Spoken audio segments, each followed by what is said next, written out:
بالنسبه للدخول ديال الاخ ذاك سميتو الدخول رقم 2 على الطرح السياسي وقع عليك الاخ سميتو الماده قانون الماده 51 ديال رئيس المنتخب باش ندخل دابا بان راه الطرح السياسي راه ممنوع يعني اي واحد بدل السياسي اثناء الموضوع ديالو راه كيفقد العضويه ديالو. الماده طبقا لاحكام الماده 20 من القانون التنظيمي رقم 29 اعضاء المتعلق بالاحزاب السياسيه يجرد العضو المنتخب من الجماعه الذي دخل خلال مده الانتداب على الانتماء للحزب السياسي الذي ترشح باسمه من صفه العضويه في المجلس. يعني الا فقدت الانتماء السياسي كتفقد العضويه. هذا هو اللي تدخل ديالي. بالنسبه الاخت كنزه الاقتراحات ديالها بالنسبه واحد الفكره ديال التشبيك ديال المساواه، يعني راه فكره رائده اللي بحقها اللي تدرس تجارب ما بين الهيئات. يعني كنحييك على الفكره هذه، ودابا اذا كانت عمليه راه ما كاينش بالنسبه للقانون شحال اللي كيمنعها زعما. لا ما كاينش يعني راه زعما فكره رائده، اما اذا كان غادي تفعل راه دابا تشجعاتهم بعد ما تكون ديال اعضاء في الاشجار ممكن تشتغل على هذه الاتجاهات. بالنسبه للاخ ايور بالنسبه للمقررات ديال المجلس الجماعي، فبالنسبه للمقررات ديال المجلس الجماعي بالنسبه لجدول الاعمال في الاطار التواصلي بين المجلس والساكنه، فالمجلس بالنسبه للماده 42 بالنسبه لجدول الاعمال راه مفروض بالنسبه للجماعه بالنسبه للمجلس انه يعلق في مقر الجماعه كيعلقها واحد المده معينه باش عباد الله يكونوا اخرون. بالنسبه للمقررات كتعلق ملخصات المقررات، ما يمكنش تعلق المحاضره كامله تعلق غير المقررات كل نقطه على المقرر باش تخرج المجلس. واني بالنسبه للتفاصيل ديال المحاضره ما كاينش الامكانيه. واني ممكن تحضر في الجلسات بالنسبه للجلسات تكون عموميه تحضر تقسم للنقاش. واني بالنسبه للتفاصيل ديال المحاضره هذيك الاسرار ديال الجامعه. بالنسبه للمقررات كيتعلقوا المخرج المقررات كيتعلقوا في مقر الجامعه. هذه بالنسبه لي مثل الملاحظات ديالي يعني بالنسبه للتدخل ديال الاخوان. سيبوز الله تحيه للحضور الكريم. يعني قبل ما نبدا في المداخلات الاخوان عندي فقط واحد القوس بالنسبه للسي الفتاك والساده لجنه التعليم. ملي هضرت وقلت التكوين والمدرسه لا تؤدي الدور ديالها ما يكفيش، لان يعني هذا انا هضرت على السياسه التعليميه بشكل عام، وماذا اريد بالمدرسه المغربيه ماشي يعني قصد بان المدرس ولا بل بالعكس المدرسه العموميه قبلها كنا متوجهين في هذه القضيه. بالنسبه للسي بوزيدي الكبير هضر على اقصاء الباحثين وان الاعلان هذا هما الامكانيات اللي عندي. كان ديال الاعلان كنجيبوا التربوطه في الشاش كنديروا في الجامعه، وبل اكثر من هذا انه درناه صيفطنا في وسائل التواصل الاجتماعي الفيسبوك بارطاجينا فيه هذا الاعلان بان على الساده الباحثين ينهي المجلس الجماعي للساده الباحثين اللي بغا سميتو يملا الاستماره وهالشروط وهالشروط وهالشروط. هذا ما يمكنش نبقى ندور. وكتعرفوا شنو ساعات الجامعه بنايا 456 كيلومتر مربع، فيها الدير فيها الجبل فيها سميتو. ما يمكنش انا نهز الاعلان ونبقى ندور على الدوار وندور تقريبا فايته شي 36 دوار بلا لي سو دوار خلي المراكز. يعني هذا هو اللي ممكن يدار. كان كمل شي كيكون شي اعلان ولا شي حاجه كيتافيش في الطابور. بالنسبه السي جواد تحدث على لماذا باك بلس 2 كتساوي البحث. انا هذه غير درتها لان خديتها من الاستمارات ديال الاحصاء اللي داروا في 2014، لان الاستماره فيها شويه معقده، وقلنا ربما ان هذا الباحث اللي غيخضع على التكوين ديالو واخا ماشي هو كافي، ولكن على الاقل اللي عنده باك بلس 2 والاجازه يمتلك من زعما من التكوين اللي غيمكنوا انه يملا هذه الاستماره بشكل دقيق وصحيح. بالنسبه للسي رشيد الحبيب اللي تحدث على تغييب الشباب في الاحداث ديال الهيئه في جامعه بنير، انا اقول بالنسبه للقرار ديال الاحداث ديال هذه الهيئه راه بقات مفتوحه، وبالتالي الا ما كانش هذا الشباب باين راه كنقول الاخ بانه كاينه واحد اللجنه اخرى من اللجان الدائمه داخل المجلس وهي اللي تعطات المعارضه سميتها لجنه الشباب ومقاربه النار، وبالتالي كاينه لجنه داخل المجلس. ولكن اذا تغفلت داخل الهيئه راه بالنسبه لاعضاء الهيئه كلهم شباب. الا قرينا اللائحه تلقى كلهم ماشي غير 80% كلهم شباب، وبالتالي هذا الاقصاء ما كاينش الا غير السميه ديال الشباب التغييبات راه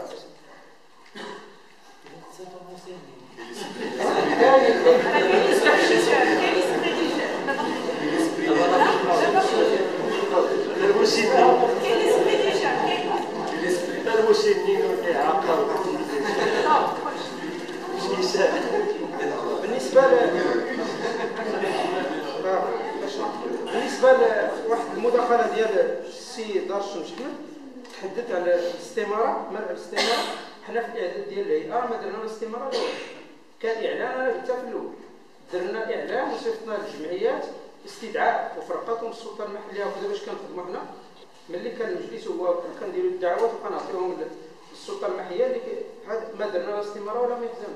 الا كان الاخ ملا شي استماره راه ما درناش استماره في المسطره ديال تشكيل الهيئه، درنا دعوات للجمعيات والتعاونيات والفعاليات ولا الاقتراح الفعاليات اللي كيقترحها الرئيس وجاوا لهذه القاعه وتكونت الهيئه وصدق عليها المجلس.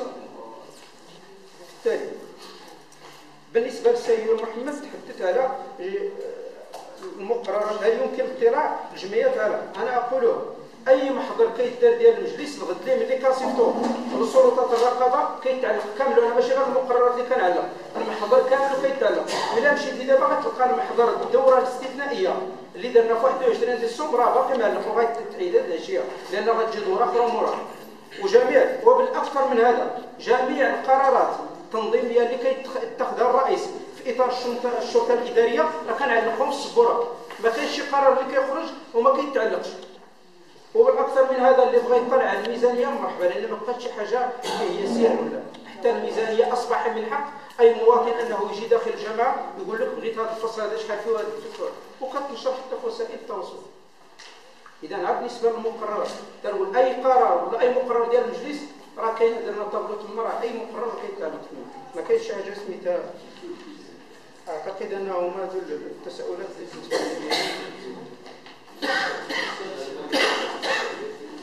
ديال الاسئله اللي توجهوا لي. السؤال الاول هو متعلق واش يمكن اسقاط هذه القوانين التنظيميه طرف المجلس الدستوري والمحكمه الدستوريه. هذا القانون التنظيمي هو اصلا ما تيكون قانون تنظيمي تيكون داز من المحكمه الدستوريه. الفرق بين قانون المارش كيكون هنا يمكن سمعت شي الطلبه ديال كليه الحقوق.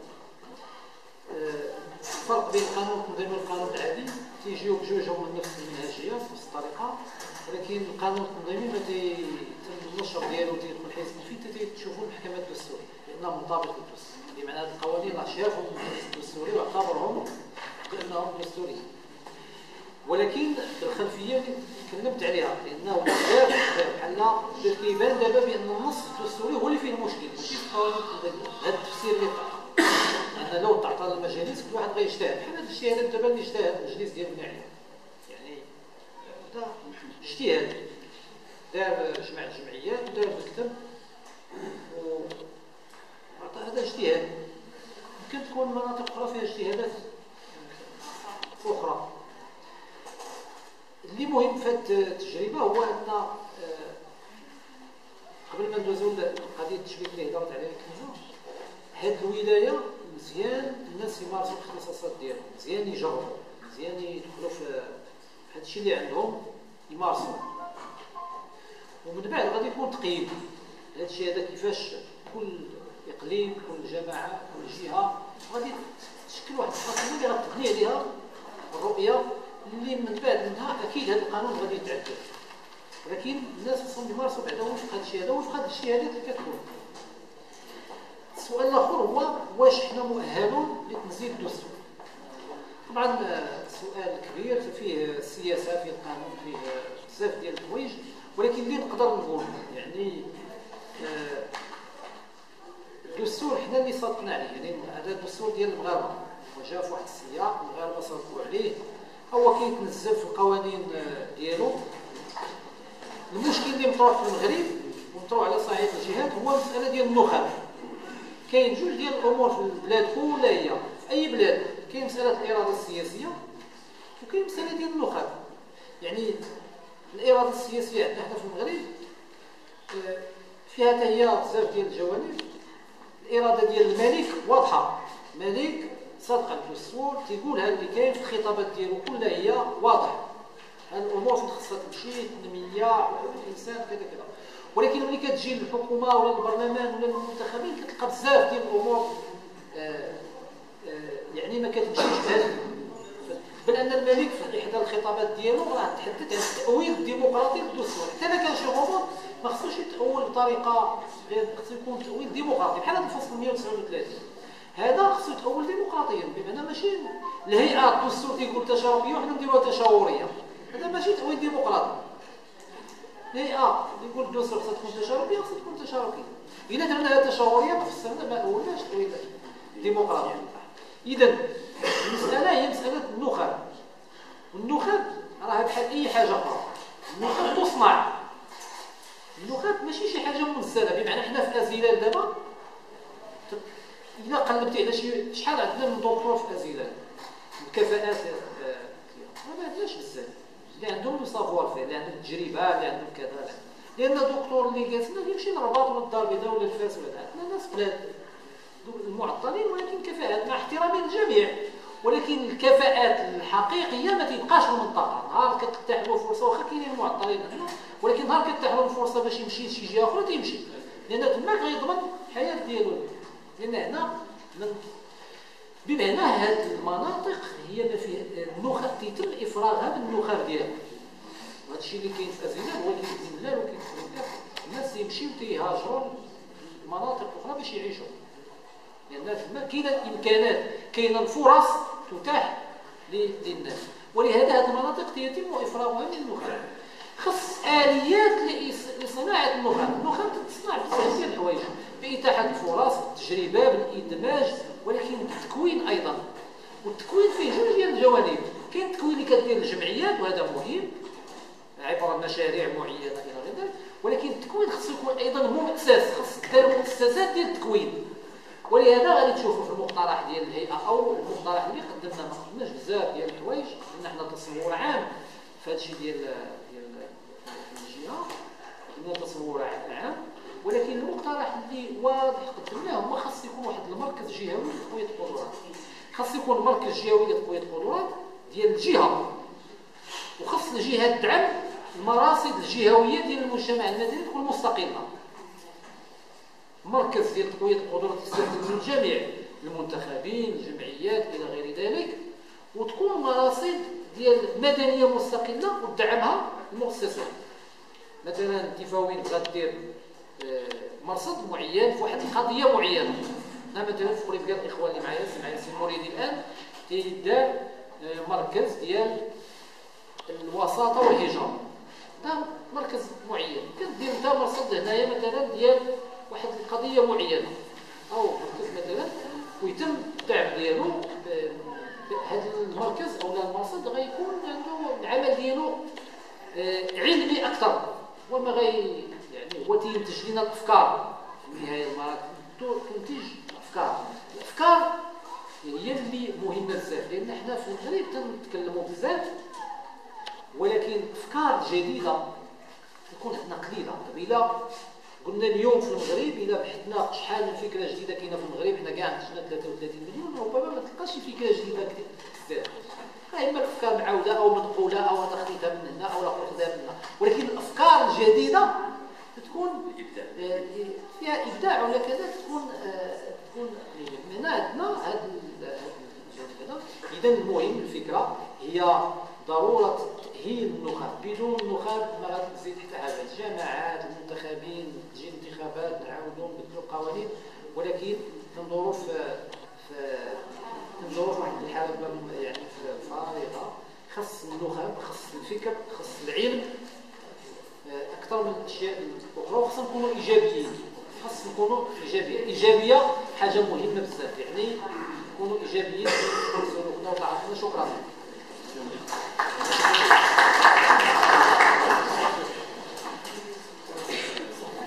شكرا دكتور أخوات. في الحقيقه النقاش قد نجس من جديد بحكم مقترحاتكم وتفاعلكم مع اللقاء ومع الفكره ديال المشروع. اصلا ما عنديش اجابات مباشره، ولكن تفاعلا مع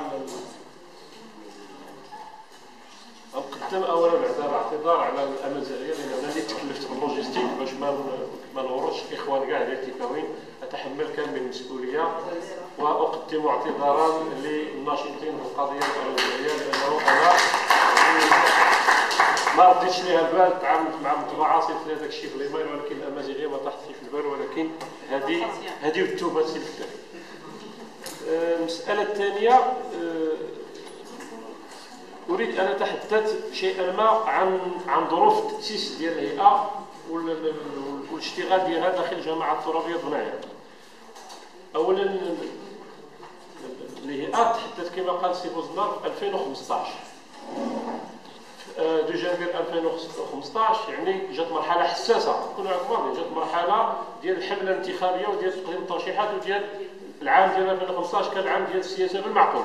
أنا شخصيا خديت قرار بانه نبعد عن الجماعه تيفوت هذا الشيء. ما عمري قلت هذا الشيء في شي لقاء ولكن اليوم تحت الفرصه باش نتقاسم معكم هذا الشيء. درت في 2015 اجتمعنا اجتماع واحد في هذه السلطه مع الاخوان اللي مع الاخوات اللي كانوا معايا في الفئه واللي تقترحوا في هذه القاعه. درنا اجتماع واحد على اساس ناجلوا الاشتغال تيفوتوا الانتخابات. جات انتخابات في شتنبير واخرها اللي كانت انتخابات جمعيه. جا هذا برنامج العمل. برنامج العمل ديال الجماعه الترابيه كان المفروض فيه وفق القوانين المنظمه لذلك الاستشاره مع ما يسمى بهيئه المساواه وتكافؤ الفرص. اليوم غاديين في برنامج عمل.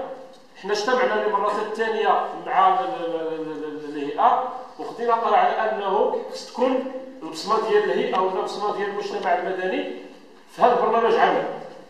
الا انه مع كامل الاسف ديفيا النقاش الى مسائل اخرى ولكن كلها مواقف وكلها نقاش.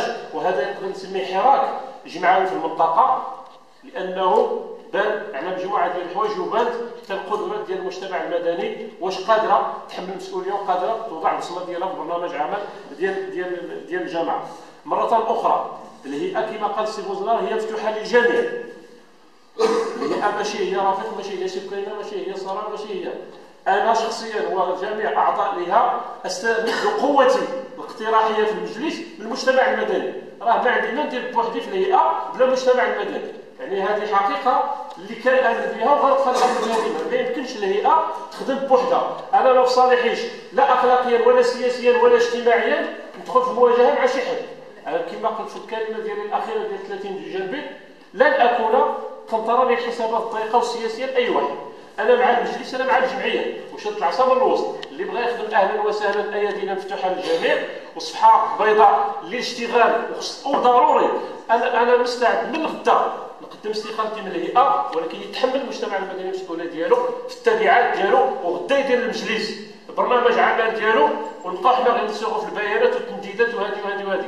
اليوم الاختيار ديالنا للاشتغال داخل هيئه المساواه ما جاش غير قرار هكاك وانما عندنا رهانات راه درتها في الكلمه ديال الاولى. حنا علينا لا تكون هنايا نموذج في الاشتغال ديال هيئه المساواه وبالتنسيق مع الاخوان المجلس الاقليمي اللي بالمناسبه غتصدقوا عليها البارح ولا ما عرفتوا البارح في الدوره والاخوان في الجهه لما لا يكون تكتل ديال هذه الهيئات لما لا تغيير القوانين التنظيميه ديال هذه الجماعات الترابيه في مستقبلها. لما لا يكون عندها تصور هذه الهيئات كلها على الجهه كما قال السي النصراوي تكون نموذجيه وفي استطاعتنا ايضا نترافعوا عليها امام البرلمان وتغيير القوانين علما ان هذه القوانين كلها ديال الجماعات الترابيه صدقت بالاجماع في البرلمان. ما كاينش شي حزب سياسي في البرلمان اللي قال لنا هذه القوانين كما انزلت كما جابها الداخليه احتطى اضافه للنقاش والحراك النسائي اللي كان على هيئه هذه المساواه. اسمح لي نهضر بهذا ماشي نرفزه ولكن الغيره على الاشتغال ديالي داخل الهيئه. مره اخرى الهيئه مفتوحه للجميع. الصلاحيات ديالها باينه وواضحه فليتحمل الجميع مسؤوليته في ترك البصمه على الاقل في هذا البرنامج عمل اللي هو الفرصه اللي ممكن نتلاقاو فيه مع المجلس الجماعي بقوه القانون. راه ممكن غدا المجلس الجماعي يسد عليك الباب.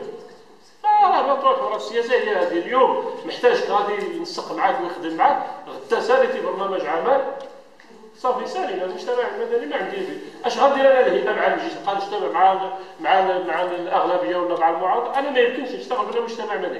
دونك نناشد الاخوان المجتمع المدني يتحملوا مسؤوليتهم في هذه اللحظه التاريخيه كما يقال. وانا مستعد لانتقاداتكم وتلسمتوا كما قال السي دار الشمس عفى الله عما سلف. طعنتوا شخصيا، طعنتوا يعني في التراكمات كامله اللي اتهمت بمجموعه من الاتهامات، ولكن هذا الشيء ما كيسمحش انني غادي نوقف الاشتغال. الهيئه هي لا اخونا يعني الثقه اللي داروا فيها الاخوان سواء المجلس ولا الاخوان اللي كانوا حاضرين، ان يسمح القانون باعاده الهيئه فاول واحد غينادي باعاده الهيئه هو انا، ولكن ليتحمل الجميع مسؤوليته. وشكرا. ومره اخرى يعني النقاش ولا يعني الحضور فاق الانتظارات ديالنا باش نكونوا واضحين. يعني التعبئه كانت، تنشكر جميع الاخوان ديال المكتب، اعضاء المكتب ديال الجمعيه التفاهم على هذه القدره على التعبئه وعلى الحضور، وتنشكركم على تلبيتكم الدعوه والسمح الى هضرت بهذا يعني النرفزه، وشكرا لكم.